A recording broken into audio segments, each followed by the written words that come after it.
ஜோதிடத்தில் பரிகாரம் வேலை செய்யுமா அப்படின்னு நிறைய பேர்கிட்ட கேள்விகள் இருக்குது. இதுக்கு என்ன பரிகாரம் செய்யலாம், எப்படி இதை மாற்றலாம் அப்படின்னு நிறைய பேர் வந்து கேட்குறாங்க. முதல்ல ஒரு விஷயம் நம்ம தெரிஞ்சுக்கணும்.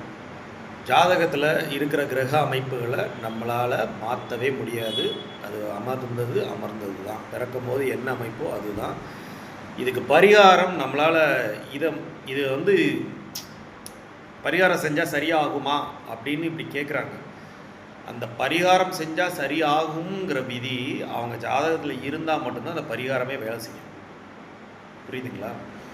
ஒரு சில பரிகாரங்கள்லாம் நம்ம போய் அதை வந்து செய்கிறோம். சிலருக்கு அது மாறுது, சிலருக்கு அது மாறலை. ஏன் காரணம்? அவங்க ஜாதகத்தில் அந்த பரிகாரம் செஞ்சால் அதை மாற்றக்கூடிய விதி அந்த ஜாதகத்தில் இருக்கும். பரிகாரம் பண்ணால் இது ஓகே அப்படின்னு இருக்கும். அப்படி இருக்கிறத மட்டும்தான் நம்மளால் மாற்ற முடியுமே தவிர பரிகாரங்கள் பெரிதளவு கை கொடுப்பதில்லை.